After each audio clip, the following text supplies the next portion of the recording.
Imaginez, l'Europe gèle en janvier de la 26e année. Les réservoirs sont vides, les factures étranglent les familles, et Bruxelles, en panique, vient d'interdire le gaz russe. La tension à Bruxelles augmente chaque jour et à Moscou, on est prêt à donner l'ordre décisif. Que sera-ce? Arrêt complet ou tournant définitif vers l'Asie? La réponse de Moscou peut choquer tout le monde. Catastrophe de janvier de la 26e année est devenue une épreuve pour l'Europe. Le continent s'est retrouvé dans l'étau du froid arctique. La température en Allemagne et en France est tombée à moins 15 degrés, dans les États baltes à moins 20. Les gens tremblent dans leur propre maison, les factures de chauffage explosent et les réservoirs de gaz sont presque vides. Au 26 janvier, le remplissage en Allemagne n'était que de 37%, en France, 36%. C'est un minimum historique pour cette date. L'année dernière, de tels niveaux n'ont été observés qu'en avril, lorsque l'hiver reculait déjà. Maintenant, c'est le plein de la saison de chauffage, et le gaz disparaît comme dans un trou sans fond. Dans toute l'Union européenne, au 26 janvier, le remplissage des réservoirs était d'environ 45%. Plus de 38 milliards de mètres cubes ont déjà été prélevés. C'est 3/4 de ce qui a été stocké en été.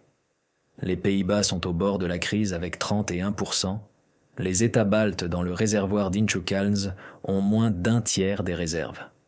Le temps froid ne faiblit pas, l'air arctique persiste, les prévisions pour février sont encore pires. Les radiateurs sont à peine chauds, les enfants ont froid, les entreprises s'arrêtent. Moins il y a de gaz dans le réservoir, plus sa performance est faible. C'est comme essayer de pomper l'eau d'un puits presque vide. L'Europe, qui déclarait fièrement son indépendance vis-à-vis de la Russie, se trouve maintenant au bord du gouffre. Prise économique de l'indépendance. Le gaz dans l'Union européenne coûte 5 fois plus cher qu'aux États-Unis d'Amérique. Le rejet des combustibles russes a déjà coûté plus d'1,3 billion d'euros. Les entreprises ferment, les engrais ne sont pas produits, l'inflation s'accélère, les gens descendent dans la rue avec colère. La chronologie a commencé à l'automne de la 25e année, lorsque l'Union européenne a forcé la transition verte en renonçant au gaz de pipeline russe. Les prix ont augmenté de 40% depuis le début de la 26e année, les réservoirs fondent plus vite que prévu. Le 26 janvier, le Conseil de l'Union européenne a finalement approuvé l'interdiction. Gaz naturel liquéfié à partir de janvier de la 27e année, gaz de pipeline à partir de septembre. Ce n'est pas seulement une sanction, c'est un suicide. La colère contre Moscou se mêle à la peur de la dépendance. Chronologie de la chute. Tout a commencé à l'été de la 25e année. L'Union européenne pompait frénétiquement du gaz, se vantant du remplissage en novembre. À Bruxelles, on criait à l'indépendance. Mais le rejet du gaz de pipeline russe a conduit à un déficit. À l'automne de la 25e, les prix ont explosé et l'hiver de la 26e année a frappé vraiment fort. Depuis novembre, le prélèvement s'est accéléré plusieurs fois. Au 1er janvier, les niveaux sont tombés à 65%, plus bas que l'année précédente. Le front arctique persiste depuis le 10 janvier. À Berlin, moins 15 degrés, neige jusqu'aux genoux. Le gaz disparaît à raison d'1 milliard de mètres cubes par jour. À Paris et Riga, c'est le même tableau. Des gens en veste à l'intérieur des maisons. Dans le scénario froid, les réservoirs peuvent descendre à 15% d'ici le printemps, ce qui est en dessous de tous les records. Inchukkalns dans les États baltes à moins de 33%, ce qui crée des risques pour la Finlande et tout le Baltique. Les factures de chauffage ont doublé. En Allemagne et en France, les protestations rappellent la 22e année. Dans les rues, on scande que les gens gèlent à cause de la politique des autorités. L'Union européenne ignore cela. Le 26 janvier, le Conseil a approuvé l'interdiction à la majorité simple. La Hongrie et la Slovaquie étaient choquées, mais elles ont été mises en minorité. Hystérie bruxelloise. Le Conseil de l'Union européenne à Bruxelles a donné l'approbation finale à l'interdiction. Le gaz naturel liquéfié russe est interdit à partir du 1er janvier de la 27e année, le gaz de pipeline à partir du 30 septembre de la 27e. Pour les contrats à court terme conclus avant le 17 juin de la 25e, le gaz liquéfié est interdit à partir du 25 avril de cette année, le gaz de pipeline à partir du 17 juin. La période de transition à long terme dure jusqu'au 1er janvier de la 28e année. Ce n'est pas seulement une restriction, une rupture complète pour toujours. Le motif caché a rendu tout le monde furieux. Ce n'est pas une sanction nécessitant l'unanimité, mais une mesure commerciale astucieuse avec une majorité qualifiée. La Hongrie et la Slovaquie ont simplement été mises en minorité. La Hongrie et la Slovaquie ont voté contre. La Bulgarie s'est abstenue. Le ministre hongrois a appelé cela une fraude juridique. Ils ont déguisé la sanction en commerce pour contourner la souveraineté. Le Premier ministre slovaque ne s'est pas retenu, l'appelant une stupidité idéologique absolue et promettant de porter plainte devant la Cour de justice européenne pour violation flagrante des principes de l'Union européenne. Les émotions bouillonnent à Bruxelles. D'un côté, l'hystérie de la peur de la dépendance vis-à-vis de la Russie, de l'autre, l'ignorance aveugle de la réalité. Les pays doivent soumettre des plans de diversification avant le 1er mars. Transition verte accélérée, plus de gaz liquéfié des États-Unis d'Amérique, de Norvège, source renouvelable. Mais le gaz dans l'Union européenne est 4 à 5 fois plus cher. Les usines d'engrais sont fermées, l'inflation s'accélère à 10%, les gens descendent dans la rue avec colère, affirmant qu'ils paient pour une idéologie étrangère. Réaction de l'Europe divisée. Immédiatement après l'approbation du 26 janvier, il y a eu une explosion de mécontentement. La Hongrie et la Slovaquie portent plainte avec fureur devant la Cour de justice européenne. Le Premier ministre slovaque crie au contournement flagrant du principe d'unanimité et à la stupidité idéologique. Le ministre hongrois ajoute la fraude juridique. Ils ont déguisé la sanction en commerce pour écraser la souveraineté. Ils dépendent à 80% du gaz russe, en particulier la Slovaquie. À Bruxelles règne une vraie hystérie avec des appels à l'indépendance à tout prix. Mais au sein de l'Union européenne, il y a une profonde division. La Bulgarie s'est abstenue lors du vote. Certaines organisations approuvent l'interdiction du gaz russe, mais mettent en garde contre le risque de tomber dans la dépendance d'autres fournisseurs et de leur gaz liquéfié. Les prix ont augmenté depuis début janvier, de 45% à 41 € le 26 janvier. C'est un coup dans la poche de chaque Européen. La peur du déficit glace jusqu'aux os. En Allemagne, les gens descendent dans les rues de Berlin, protestant contre la politique. Les protestations à Paris sont les mêmes. Les factures de chauffage ont doublé, les radiateurs sont froids, les entreprises sont au bord du gouffre. Depuis la 22e année, plus d'1,3 billion d'euros ont été perdus par le rejet de la Russie. Les usines d'engrais sont fermées, l'inflation dévore les économies. Réponse de Moscou. Moscou répond durement et calmement.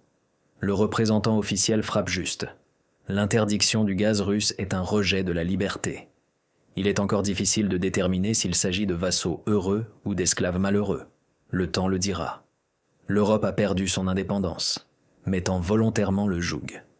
La ligne officielle du Kremlin considère cela comme une grave erreur de l'Occident. Ils achèteront quand même du gaz russe, mais par des intermédiaires, et plusieurs fois plus cher. Les avertissements ont été lancés depuis longtemps. Les sanctions sont une stratégie pour affaiblir la Russie, mais frapperont des millions d'Européens, détériorant leur vie. Alors qu'à Bruxelles règne la panique face aux réservoirs vides et aux prix croissants, ils interdisent le gaz russe, et Moscou est aussi calme que jamais. La Russie redirige le gaz liquéfié vers l'Asie, Chine, Inde, Asie du Sud-Est. Yamal livre du gaz liquéfié en Chine, Sakhalin II au Japon, en Corée, à Taïwan. Dans la 26e année, la Russie redirigera les volumes d'Europe vers l'Asie, où la demande augmente. Le pipeline Power of Siberia s'étend, la Chine prend de plus en plus. Ils se sont punis eux-mêmes, voulaient affaiblir la Russie, ont obtenu l'inflation, des usines fermées, des protestations dans les rues. Ce n'est pas de la vengeance, c'est de la logique. L'Union européenne perd le gaz de pipeline bon marché paix pour le gaz liquéfié américain, cher et gel. Un arrêt complet des livraisons avant la 27e année est possible si l'Europe continue les jeux, ou un tournant complet vers l'Asie, alors les prix dans l'Union européenne monteront en flèche. Catastrophe économique. L'Union européenne a perdu plus d'1 billion d'euros à cause du rejet du gaz russe. Les usines d'engrais sont fermées, l'inflation s'est accélérée, les gens sont en colère dans les rues. Dans la 26e année, la crise s'intensifie. Les réservoirs se vident plus vite que prévu. Déjà, des dizaines de milliards de mètres cubes ont été prélevés. Les prix ont augmenté en janvier à 41 €. Chaque Européen paie plusieurs fois plus pour la chaleur. Les entreprises s'arrêtent, les factures étranglent les familles. Si le froid persiste, les réservoirs peuvent tomber en dessous de tous les records d'ici mars de la 26e année. Le rationnement forcé menace l'industrie et les foyers.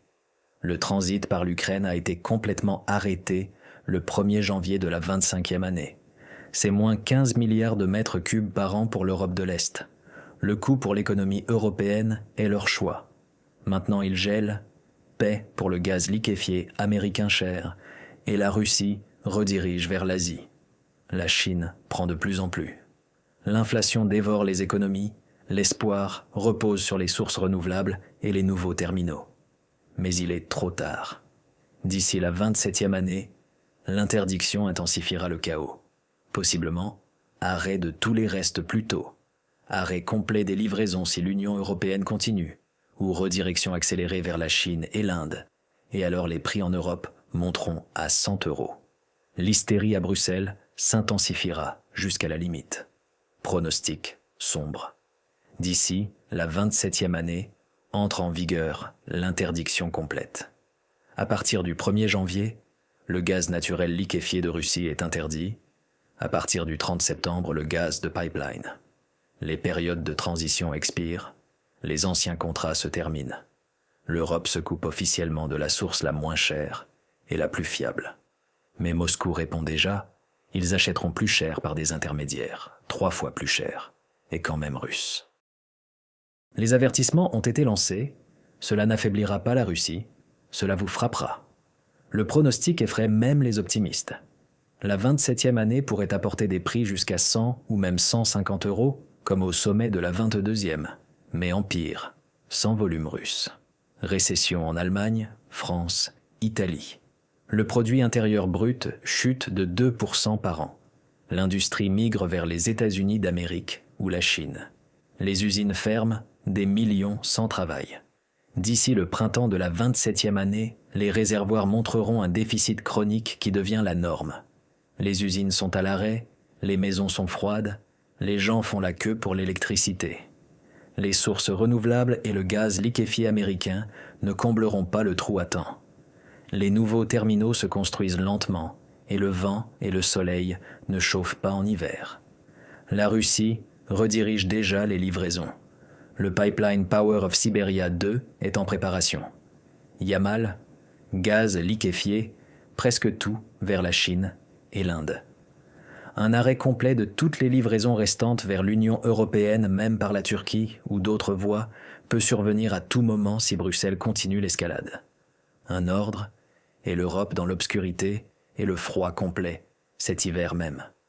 L'hystérie à Bruxelles se transformera en panique dans les rues. Choc de voir à quel point c'était facile à éviter. Colère contre ceux qui ont choisi l'idéologie au lieu de la réalité.